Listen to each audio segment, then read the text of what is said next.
the only problem with that is that they, why didn't you explain to them that their authority ended at the threshold? I wasn't there. My wife. No, that's fine that your wife was there. Okay. Let me put it this way: not just their authority to be in your house, and they were invited in. What makes them think? What I'm trying to say to you folks: what makes you think that their code applies within somebody else's domestic authority?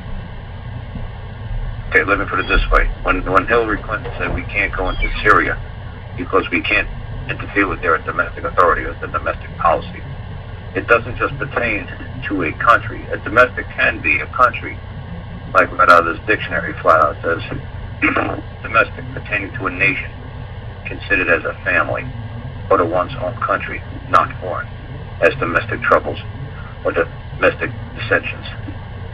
See, domestic can be made in one's own house, nation, or country. Okay? So domestic doesn't just mean your house. Domestic means country or nation. Now that's what I try to explain to people. That's why the cops have the ability to touch you and drag you down to the ground, because they have domestic authority over you. So, like I said, when I explain to people domestic authority, I'll just copy and paste this and put it on the website, on this chat with a few folks. But you go to Lex Law Dictionary back in 2004, about 1884, not before slavery, not before women's rights, 2004. Domestic authority, this is why the cops can touch you, this is why you can touch anybody in your house, this is why you can do whatever you want in your house with that, and nobody can interfere with your domestic authority, just like we can't interfere with Syria's, even if they're nerve gassing their people. We don't have the capacity to generate policy for under somebody else's domestic affairs. That's what she said. Believe me, it's true. Domestic authority is the legal power to use non-deadly force when reasonably necessary to protect a person from whom one is responsible. 2, the defense that allows you to say in court that a person reasonably responsible for another, such as a parent responsible for a child, can use non-deadly force when reasonably necessary to protect that person being cared for. And then, like I said, I'm just going to put it in there what page you find it on. And you can go to coerced jurisdiction under assault and battery. And I'll actually put a case up in there for you if you really, folks really care. But domestic affairs, they don't have the right to go into your home. They have no right to do any of this stuff that you think they do. Even if you invite them in. Say you invited Hillary Clinton into Syria. Does that mean now she could tell Syria what to do just because she went there? And she said, well, I got the power of the United States behind me. Yeah, well, that's just lovely. So what? You know, what does that have to do with your ability to tell us what we can and cannot do? We're not under our domestic control, under our domestic authority. What makes you think that your domestic policies have anything to do with my domestic policies? Just because that's your code that you people run under in your nation or your country, in your house, what makes you think that your rules, your codes pertain to me, in my house? See, so this is what I try to say to you folks, man, to try to get away from them saying, well, you know, they say they can go in your house, and when they go in your house, well, you know, you open the door, and what are you talking about? You're saying just because Hillary Clinton can sneak a whole bunch of Marines into Syria, that gives her the right to do whatever she wants? No, that's ridiculous. You know, when they cross that threshold, they're outside of their authority. Now, the only way I explain to people sometimes is if you're a U.S. citizen, for a lot of people it's good to be a U.S. citizen at times, and sometimes it's not. I explain it on the video, like you watch it on all these movies with Vietnam when they're flying the guys out of Saigon. You see somebody knocking on that U.S. Embassy gate, he says he's Canadian. They'll say, oh, the Canadian Embassy? Well, that's about 50 miles that way. They'll say, what? 50 miles? Yeah, wait a second, they've been overtaken an hour ago. Well, there's nothing we can do for you, Mr. Canadian. There's nothing we can do for you, Mr. Australian. All we do is we take in U.S. citizens and save their lives. I guess you're going to have to die. Goodbye. So sometimes it's good to have a U.S. citizen passport, a U.S. citizenship ID, because sometimes the Marines can come in and save you. So that's what I say to folks. So say a man or a woman's screaming from inside their house, and they're saying, hey, Mr. Policeman, come in here and save me. It's basically calling in the Marines. And the Marines are going to come in, they're going to grab you, they're going to drag you out of Syria, and you're going to say, okay, fine. Now, can they press charges on somebody in Syria? No. All they're going to do is advise you not to go back into Syria and say, you know what, the Marines don't want to have to come in and rescue all your time. So if you want to be in Syria, that's totally up to you. But will you please stop calling the U.S. Marines in to save you every time you get in trouble? So the same thing like with a woman or a man going back home. It's like, would you please stop calling the cops to come and rescue you? You got it out of the house safely. Now, you know what? There's really nothing we could do to the people inside of that house because they're not under our domestic authority. We saved you because you're a U.S. citizen, or you're a state citizen, or you're a citizen of our town, or whatever. We came and saved you. But honestly, we don't want to be bothered with this nonsense. So can you please just stop doing what you're doing? And that's the way it always used to roll. And they'd say, well, back there in the 60s and 70s and 80s, that the husband and wives would be screaming up and down, oh, nobody cares, we're getting our asses kicked in our homes, blah, blah, blah. We got to pass laws to protect us. The police back in the 70s, they'd say, hey, you know what? We can't tell that man what to do in his house. We have no authority. If you want to go back home to him, that's your problem. He does, if you want to go back to him, what he wants to do. And see, somehow, something happened in the 80s or 90s or 2000s, where all of a sudden, somebody thought they were going to say, whether, create some sort of a code and say, well, now we have domestic authority over people's domestic affairs within their homes, within their domiciles, within their domestic authority. And somehow, none of you people ever just said, hey, wait, says who? Since when? Just because you guys write a code?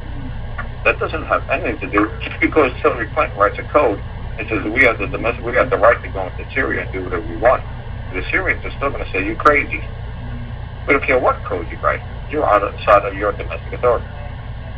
Go back to wherever you came from, but you have no rights and no controls over anything that's going on, or in my affairs that are going on in my domicile of my nation, in my country, under my domestic authority. Have a nice day. So that's why I say, that's why the police have power over you. And because domestic doesn't just mean a house, it can mean a nation or a country.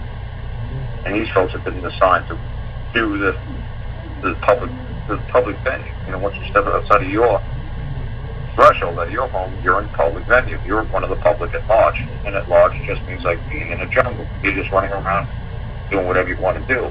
You're the public at large. It's like the bank robber is still at large. That means the bank robber's not been captured. The bank robber's still running around doing whatever the hell he pleases, that he still might pose a danger. So the bank robber's still at large. So you're one of the public at large. So that's why the police look at you no different than they look at a bank robber who's at large, the public at large. And they have to basically control them to maintain a certain domestic tranquility. So that's all Dad is doing when he's in his house. He's trying to contain a certain domestic tranquility. So he has the right to basically do whatever he wants, as long as it's not deadly. But other than that, he's good to go. And I just gave you guys where you can find that encouraged and gun amount of assault and battery and domestic stuff. And I pulled it right out of the dictionary from 2004. So even in 2004, they still believe there's something called domestic authority. But just because they started writing new laws, what you guys call laws, in 1980 or 1990, thinking that, oh, well, now they can come in our house, and oh, when we open a door, now what? You tell me Syria has to have a wall 10 feet high in the door around the whole entire country? Well, if they said, well, the Marines said, well, gee, you didn't have a fence. Gee, you didn't have a door. Gee, we were just hanging out in Jordan. Next thing we knew, we were in Syria. We saw you guys doing something wrong. So, gee, we just took all your guns and weapons. Gee, I guess you should have put up a door or no trespassing sign. That's ridiculous. They know they have no authority. They know they have no right to do what they're doing by crossing into somebody else's domestic affairs. So, like I said, people say, oh, domestic. Well, I just explained to you. Domestic means nation, country, or a house. So, I hope that helps a little bit. I hope to see where I'm going with this gun thing. When they're saying that you challenge the right to enter into your domestic affairs and to interpret the laws under your domestic authority or what's under your control at all times, that they were guests.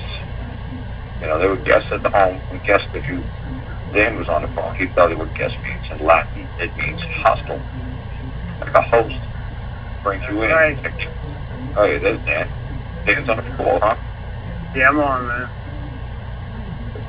Are you talking to my partner? Yep, so you just explained how a guest Yeah. is actually a hostile entity inside your domestic, inside your domicile. And he's supposed to be feared. And honestly, you do whatever's necessary and proper to get that guest the hell out. Right. So when he's a guest in your home, he has to act accordingly. Well, you have the right to do whatever you want to vanquish your guest. Because he's perceived to be an enemy. Because he does not know the code that flows in your house. He does not know the law of your home. And if he trespasses and you give him fair warning to stop the trespass, you have every right to do whatever you think is necessary and proper to maintain tranquility in your home. Anything up until leading to non-deadly force. As long as you don't kill a guy, you can do whatever you want. And that pretty well is established as rule of law all over the world. You know, like what he's doing, basically throw him over the castle wall, say, get out of here. Don't come back. You're not welcome anymore. But you don't kill him. I'm not saying go in there and shoot him with a bazooka, man. I'm just saying, hey, get him out, tell him to stay out. Because, like I said to people, if you let them listen to the show, and Malcolm should have told you, and I certainly know Dan knows, if they come into your home, they better have a warrant, because a warrant with a bond attached to it. Yeah, or at least they better have a bond. Because they come into your home, and when they're in your home, and they knock over your $1 million chandelier, or shatter your priceless Ming vase from the 8th century, that somebody's going to pay for that damage. So when they come in with a warrant, that warrant better be backed with a bond, because you're going to claim the bond for any wrong they do. So just because they have a warrant, like I used to say, oh, warrants. Oh, they're knocking the door, say, oh, warrant. Oh, yeah, I love warrants. You got a warrant for me? No, I got one. He says, oh, great. Where's the bond? And they go, what bond? It's the bond. The bond is supposed to be attached to a warrant. Where's the bond?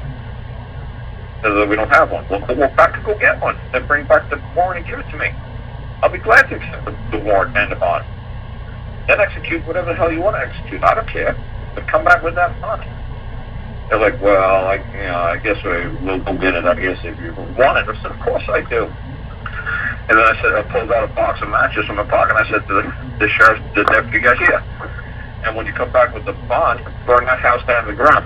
Because you come back with $1 million bond, I'm claiming the whole $1 million, whether or not you break anything in the house or not. I'm claiming that you did do some damage.